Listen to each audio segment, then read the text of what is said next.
सोने का चोर। राजापुर नामक गांव में रत्नाकर नामक एक व्यापारी रहता था। वो बहुत ही चालाक था। उसकी बगल के घर में ही गोवर्धन नामक एक और आदमी रहता था। उसके पास कुछ कामकाज तो था नहीं, इसलिए इधर उधर घूमता रहता था। उसकी नजर हमेशा रत्नाकर के घर पर ही रहती थी। एक दिन वो अपनी पत्नी जानकी से कहता है, जानकी सुनो, बगल में जो गोवर्धन है ना, उसकी नजर हमेशा हमारे घर पर ही रहती है। हमें हमेशा सावधानी से रहना चाहिए। हाँ जी, देखने में ही चोर लगता है, काम काज कुछ भी नहीं करता, हमेशा दूसरों के पैसों पर ही उसकी नजर रहती है। एक दिन रत्नाकर कॉफी का कप लेकर बाहर आता है। इतने में फोन बजने पर वो कॉफी को दीवार पर ही रखकर फोन में बातचीत करने लगता है। इतने में गोवर्धन वहां आकर वो कॉफी पी लेता है और वहां से चुपचाप सरक जाता है। फोन पर बातें खत्म होने के बाद रत्नाकर कॉफी पीने के लिए कप को देखता है तो वो खाली होता है। तब रत्नाकर समझ जाता है कि ये गोवर्धन का ही काम है, लेकिन वो वहां से चुपचाप चला जाता है। रत्नाकर अपनी पत्नी से कहता है, इस गोवर्धन के कारनामे तो दिन ब दिन बढ़ते ही जा रहे हैं। कल तुमने देखा, सारी की सारी कॉफी को उसने पी लिया। और तो और मैंने दीवार पर लिखा था कि यहाँ कुछ भी लिखना मना है, तो उसने ओके सर लिख दिया। अभी इसको सबक सिखाने का समय आ गया है। अगले दिन रत्नाकर ने एक योजना बनाई। कॉफी में जुलाब की दवा को मिलाया और चुपचाप उस कप को दीवार पर रखकर फोन पर बातचीत करने का नाटक किया। गोवर्धन ने आदत के अनुसार कॉफी को पी लिया और पेट पकड़कर चला गया। ये देखकर रत्नाकर हंस पड़ा। उसके बाद गोवर्धन ने कभी भी रत्नाकर की कॉफी नहीं पी। एक दिन रत्नाकर ने गोवर्धन को सबक सिखाने के लिए अपनी पत्नी के साथ मिलकर एक योजना बनाई। रत्नाकर अपनी पत्नी से कहता है, जानकी, मैंने एक योजना बनाई है। हमारा व्यापार सोने का है। आजकल बहुत लूट मची हुई है, इसलिए हम अपने सारे सोने को एक बैग में डालकर आंगन के पेड़ों के बीच में छुपाते हैं। अगर हमारे घर में चोर घुसे भी, तब भी उन्हें घर में कुछ नहीं मिलेगा। कैसी लगी तुम्हें मेरी योजना?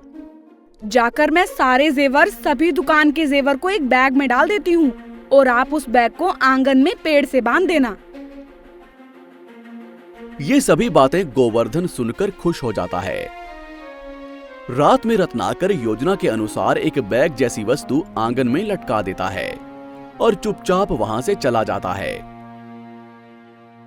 इतने में गोवर्धन वहां आता है और अंधेरे में बैग सोचकर मधुमक्खी के छत्ते पर अपना हाथ रख देता है और सारी मक्खियां उसे काटने लग जाती हैं।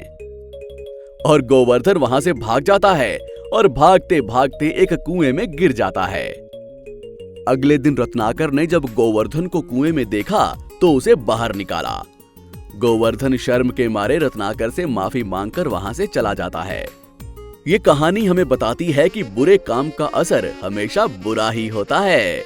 आपको हमारी ये कहानी कैसी लगी, हमें कमेंट बॉक्स में जरूर बताएं। और यदि आप ऐसी ही और भी कहानियां सुनना चाहते हैं तो हमारे चैनल को सब्सक्राइब करना ना भूलें। शुक्रिया। खूबसूरत। एक गांव में सुधा नाम की एक औरत रहती थी। उसकी 2 बेटियां थीं, गीता और विमला।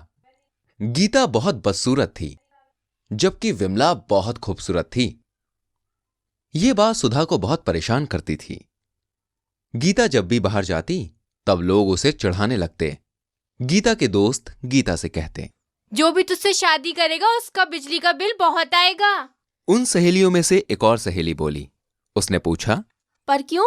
दूसरी सहेली ने जवाब दिया, अरे ये तो इतनी काली है, इसको देखने के लिए बिजली जलानी पड़ेगी सारा दिन। ये कहकर सारे लोग उसका मजाक उड़ाते थे। विमला बहुत सुंदर थी, सभी उसे परी कहकर बुलाते थे। एक दिन विमला गीता से कहती है, तुम मेरे साथ बाहर मत आया करो, सब मुझे बहुत चिढ़ाते हैं। सब मुझसे पूछते हैं तुम मेरी सगी बहन हो या सौतेली।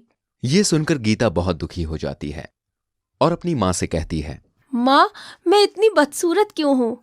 दुखी मत हो गीता, ये सब प्रभु की लीला है। कृष्ण भगवान भी तो काले थे। तुम बुरी नहीं हो, तुम्हारा दिल बहुत साफ है। तुम मेरी बेटी हो, इसका मुझे गर्व है। एक दिन गीता बाहर जा रही थी। तभी उधर से एक सेठ गीता के सामने आ गया और बोला, हे भगवान, सुबह सुबह ये किसका चेहरा देख लिया? लगता है आज तो सब कुछ बुरा ही होगा मेरे साथ। ये सुनकर विमला जोर से हंसने लगी और कहा, तुम्हें कोई पसंद नहीं करता, तुम छोड़कर चली क्यों नहीं जाती?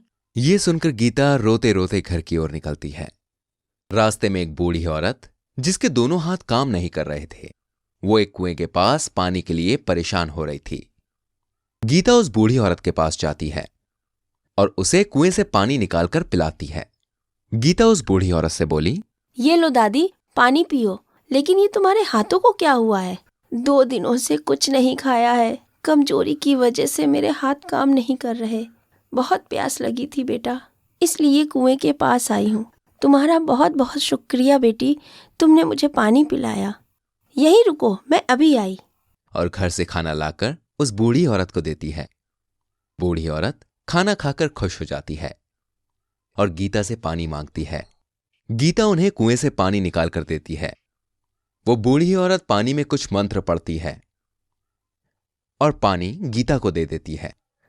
बूढ़ी औरत गीता से कहती है, बेटी, तुम एक नेक दिल इंसान हो। तुमने बिना कुछ सोचे समझे मेरी मदद की, और जिसका दिल साफ होता है उसका चेहरा भी उतना ही खूबसूरत होना चाहिए।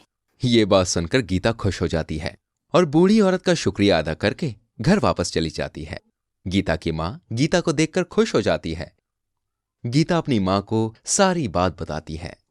गीता की बातें सुनकर विमला बोली, अरे गीता खूबसूरत हो गई, अब मुझे कोई भी पसंद नहीं करेगा। मैं जाकर गीता से भी ज्यादा खूबसूरत होती हूँ। ये कहकर विमला बूढ़ी औरत के पास जाती है और उससे कहती है, दादी, मुझे भी पानी दे दो। मैं भी गीता की तरह खूबसूरत होना चाहती हूँ। मैं नहीं चाहती कोई मुझे पसंद ना करे। ये सुनकर बूढ़ी औरत मुस्कुराती है और कुएं का पानी विमला को देती है। विमला सारे पानी से अपना चेहरा धो लेती है और चेहरा धोने के बाद विमला का चेहरा बदसूरत हो जाता है। विमला अपने चेहरे को पानी में देखकर डर जाती है और जोर जोर से रोने लगती है। विमला रोते हुए दादी से कहती है, दादी, मुझे माफ कर दो, मैं लालच में आ गई थी। ईर्ष्या और जलन में आके मैंने अपनी बहन को बदसूरत कहा। मुझे माफ कर दो। जिसके दिल में लालच और कपट होता है वो हमेशा बदसूरत ही रहता है। ये बात मैं जान गई हूँ, मुझे माफ कर दो दादी। विमला की बात सुन के वो बूढ़ी औरत बोली, बस तुम्हें अपनी गलती का एहसास हो गया है, यही काफी है। जाओ, जाकर पानी से मुंह धो लो। इसके बाद विमला पानी से मुंह धोकर उस बूढ़ी औरत का शुक्रिया अदा करती है और अपने घर जाकर अपनी बहन से माफी मांगती है।